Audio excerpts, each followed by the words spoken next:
Hey, what's up everybody? Welcome back to Arbitrary 20 and our first Pathfinder build guide. In this one we're going to be covering the Laughing Shadow Magus. Coming over from D&D 5e, I really like those spell sword or gish type characters, and once I saw that they made an entire class for that in the Magus, I knew that's what I had to try first. But the way the Magus differs from those spell swords in 5e is that it tries to combine spells and strikes at the same time rather than doing a bit of both separately. So that's pretty much what we're going to be going for with this build, is charging up and getting the biggest single hit spell strikes possible. So yeah, at level 1 we'll start with our ancestry and heritage, and I have two options here. The first choice being a hobgoblin with the tiefling heritage, and I know that's an uncommon heritage, so that's why I have a secondary option in that of the human with the half-elf heritage. The main thing we want from either of these are the weapon feats that end up getting you the critical specialization feature, as well as the nimble hooves or nimble elf feature to help increase our movement speed. The hobgoblin tiefling just has a few additional options on top of that I like better than the half-elves, but the half-elf is still a totally viable option.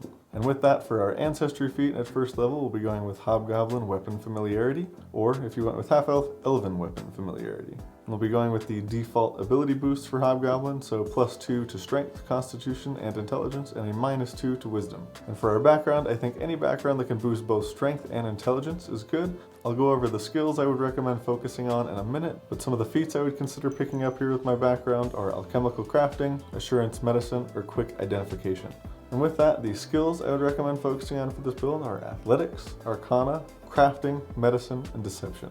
Next up, for equipment for our weapon, I would go with a rapier. We mainly want this for the deadly property, for the extra damage dice on a critical hit. For our starting armor, I would pick up a breastplate, gives us a nice +4, and we'll get another +1 once we bump our dexterity to 12. And lastly, you'll get a spellbook from your arcane spellcasting feature. And with that, we'll move on to the things we get from the Magus class. First off, our key ability, we can pick strength or dexterity. I'm going to go with strength here. That'll give us another +2, bringing our strength to a 16 now. And as talked about at the beginning of the video, we get spell strike, the ability to make a melee strike and a spell attack at the same time, both being based off the melee attack roll. This is why we want to focus on strength as our main ability score, as it'll boost our melee attacks, our spell attacks, and our damage. And next up, we get arcane spellcasting. For our 8 cantrips, I'm going to pick up 4 that work with spell strike, those being gouging claw, produce flame, ray of frost, and tanglefoot. I think those are the best options that work with spell strike. I would also be sure to pick up the shield cantrip to boost our defenses, and then for the remaining 3 you can pick up whichever utility cantrips you'd like. And then we'll move on to first level spell. There's 3 I like here that work pretty well with spell strike, those being Horizon Thundersphere, Shocking Grasp, and Briny Bolt. All 3 of those will have different situations where they're useful, and then for the 4th spell you can pick up a utility spell of your choice. Personally, I like Pest Form. And I will be picking a lot of damage spells that work with spell strike for a few reasons. The first being that our spell slots are so limited, we're probably going to want to save most of them for combat, and we likely won't be using very many of them for utility spells. And in combat, we want to have a variety of damage types with our spells so we don't run into too many problems with resistances. And next up, we get Arcane Cascade. This is the Magus's combat stance that we can enter after casting a spell or using our spell strike. It'll give us some additional damage to all of our strikes as long as we remain in the stance, and that damage changes based on what spell we cast before entering Arcane Cascade. And then for our hybrid study, or our subclass, as the title suggests, we will be going the Laughing Shadow. This is mainly for the Laughing Shadow's conflict spell, Dimensional Assault. This spell is amazing. It lets us teleport, strike, and recharge our spell strike all in one action. That would usually take 3 actions, and this lets us do it in 1. And the Laughing Shadow subclass also gives a bit of a boost to our Arcane Cascade stance. It does give you a higher movement speed bonus if you don't wear armor, but I think it's still worth it to keep the breastplate on and just take that 5-foot increase instead of the 10 with unarmored. And we'll go ahead and move on to level 2 now. We'll pick up 2 new first level spells. First off, I would go with Color Spray, a very good area debuff spell that we unfortunately cannot use with spell strike, but it'll still come in handy once in a while. And for the second choice, there are a few others that work with spell strike, but I don't think any of them are very good, so I would just go with another utility spell of your choice. And we'll get our first Magus class feat, and I would go with Expansive Spell Strike. As the name suggests, this expands the amount of options that we can use with spell strike, and this will come in very handy later on and gives us a lot more options. And for our first skill feat, I'm going to be going with Battle Medicine, and I'm going to be taking quite a few medicine feats on this character, as I think it really fills in a hole that the build has. But if you're not a huge fan of the medicine feats, you could start going with a crafting feat chain instead. And one other thing I want to go over here at level 2 is some possible archetypes if your table uses the free archetype variant. The Number one, probably best archetype to go with the Magus would be the Wizard multi-class archetype to get more spell slots, more spells, etc. That's something that's very limited on the Magus, and doing the Wizard multi-class would get us at least twice as many spell slots as we would have normally.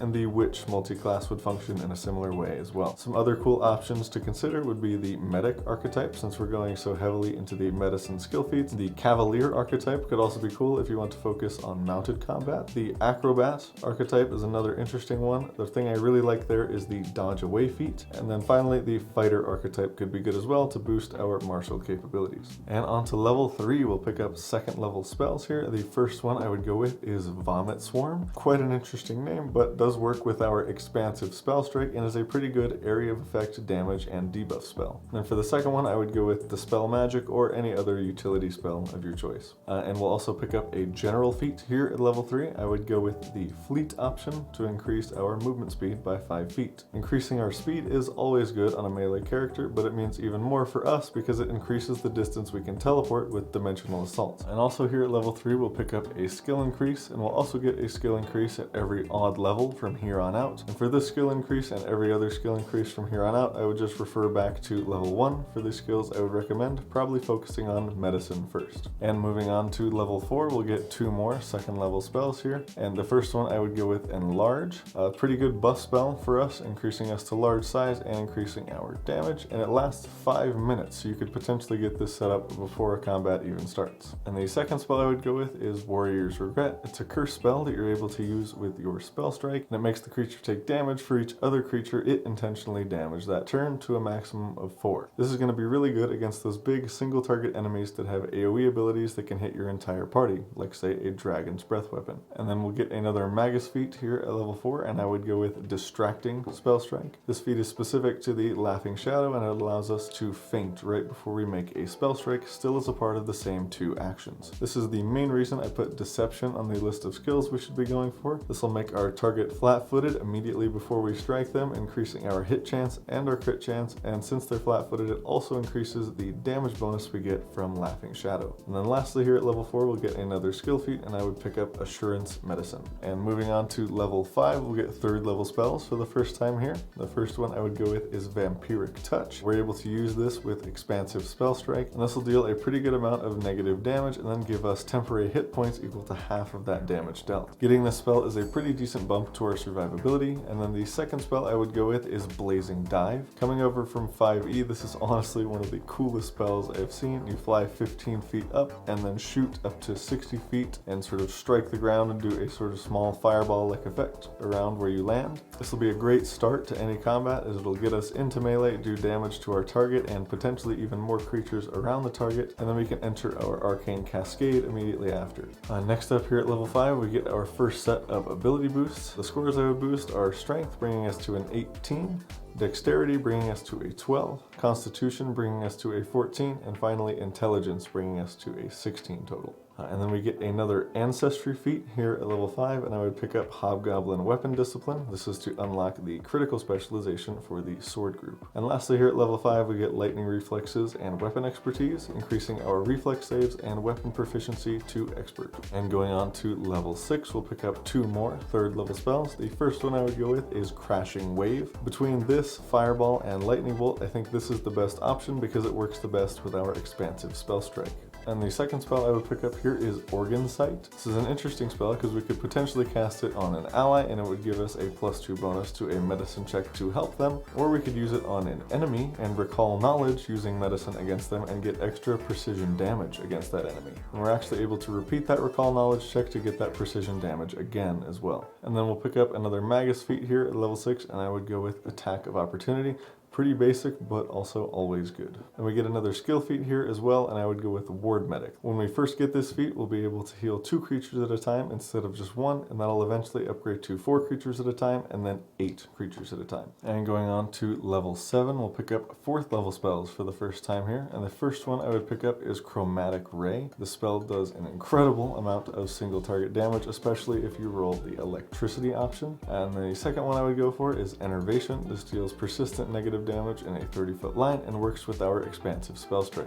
And we get another general feat here at level 7, and the one I would go for is Untrained Improvisation. Picking this up at level 7 means we're almost trained in every skill that we're not trained in. Coming from 5e, that feels almost too good not to take. And we also get Studious Spells. Here at level 7, we'll pick up 4 new spells, one of those being from our Hybrid Study, and we'll also get 2 new spell slots specifically for these spells. I think True Strike is by far the best option here, as it's great for setting up your spell strikes. The others are all a bit more situational, but definitely prepare them on days you think you'll need them. And then lastly, here at level 7, we'll get Weapon Specialization. This gives us additional damage with our weapons, and this also boosts the extra damage we get from Laughing Shadow. And moving on to level 8, we'll get 2 more 4th level spells. The first one I would go with is Draw the Lightning to help us fight flying creatures. And the second one I would pick up is Phantasmal Killer, a nice single target option that also inflicts the Frightened condition. And for our Magus feat here at level 8, I would go with Cascade Countermeasure. It's definitely not a bad focus spell and will come up against enemy spellcasters, but I mainly want this to increase the size of our focus pool to 2. The Runic Impression Magus feat could be worth taking instead if you don't have a magic weapon. And then for our skill feat here at level 8, I would go with Continual Recovery, allowing us to heal creatures more often with our healer's tools. And moving on to level 9, we'll pick up 5th level spells for the first time here, going with 2 more AoE damage options, Blazing Fissure and Cone of Cold. We'll pick up the Alertness feature, bringing our proficiency rank and perception to Expert. We'll also get another Ancestry feat here at level 9, and I would go with Fiendish Wings from the Tiefling. We will eventually get the Fly spell from our Studious spells, but getting this a few levels early and not having to spend a spell slot for it is pretty huge for us. And then we'll also pick up Expert Spellcaster, increasing our spellcasting proficiency rank to Expert, and then we'll also get Resolves, increasing our will saves to Master proficiency rank.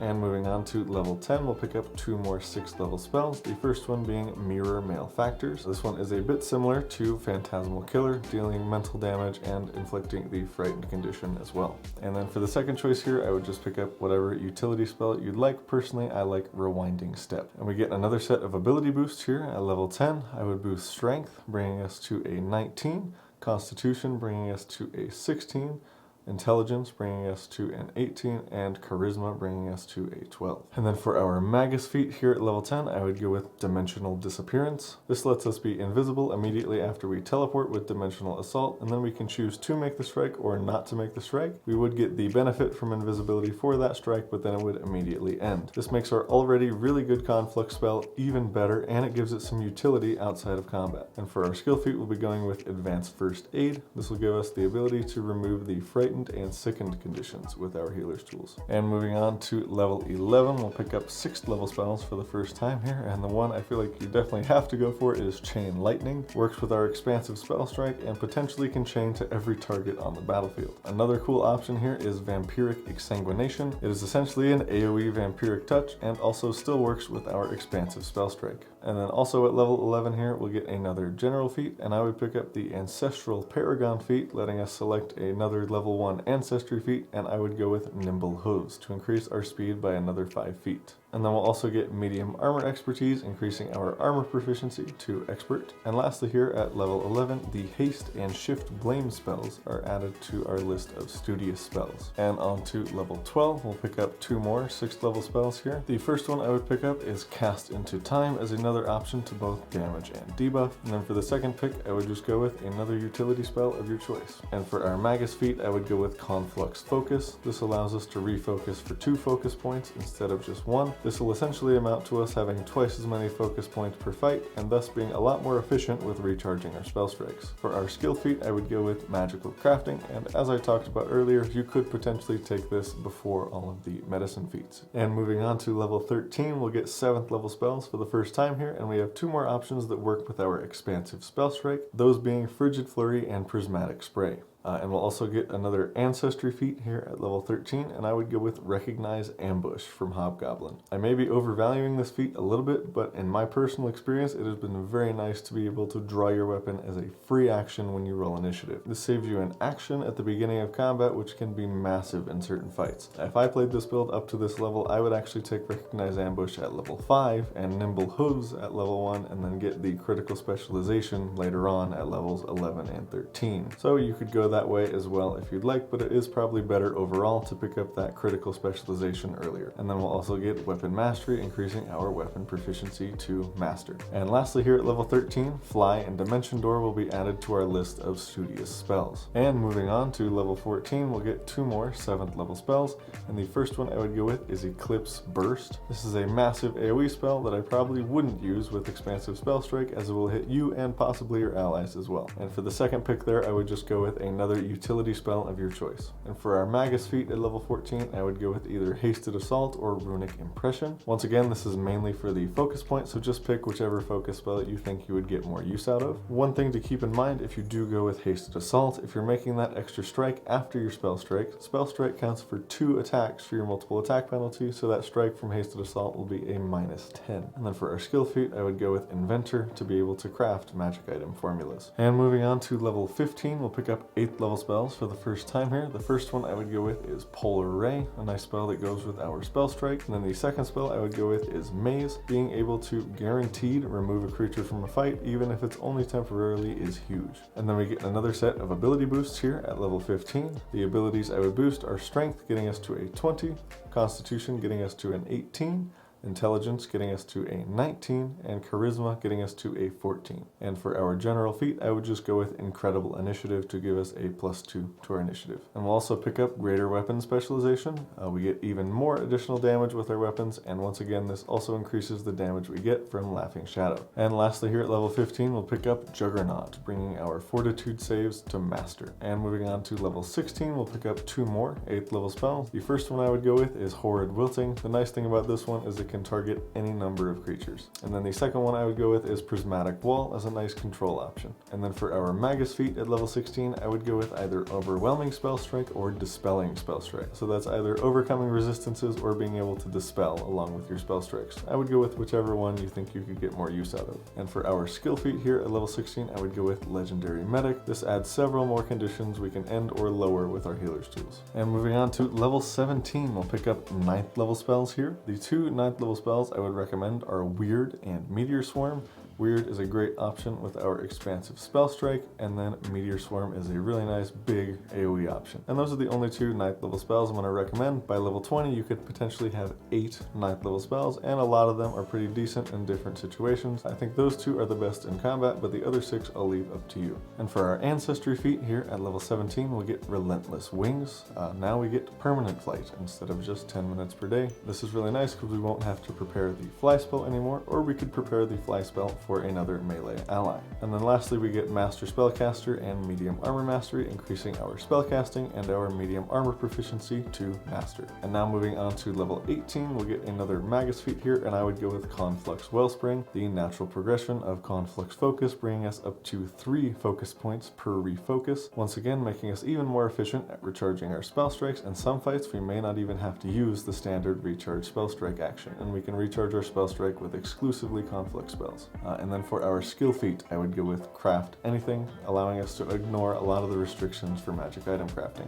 And then on to level 19, we'll pick up the Double Spell Strike ability. We can now use spells with Spell Strike 2 times in a single combat. This is especially good if you're using something like the Wizard archetype to get more spell slots, but either way, this helps us a lot with managing our resources. And then for our final general feat, I would go with Incredible Investiture or Toughness. If you can actually get use out of Incredible Investiture and invest in 11 or 12 items, then I would go with that one. Otherwise, go with Toughness. And finally, level 20, we start with our ability boosts. Here at level 20, I would go ahead and boost Dexterity, getting us to 14, Intelligence, bringing us to 20, Wisdom, bringing us to 10, and Charisma, bringing us to 16. And then for our final Magus feat, I would go with Supreme Spell Strike, making us permanently quickened, and we get an extra strike or recharge a spell strike. With our 3 focus points and now this, we should pretty much be able to spell strike every turn, which is amazing. And for our final skill feat, I would go with Unified Theory, letting us use Arcana in place of Religion, Nature, or Occultism. So yeah, that is all I have for the first Pathfinder build guide. Let me know what you guys thought down in the comments below. If you're interested in checking out any of my D&D 5e builds, I will go ahead and link that playlist right here. But thank you guys for watching. I hope you guys have an awesome day, and we will see you in the next one.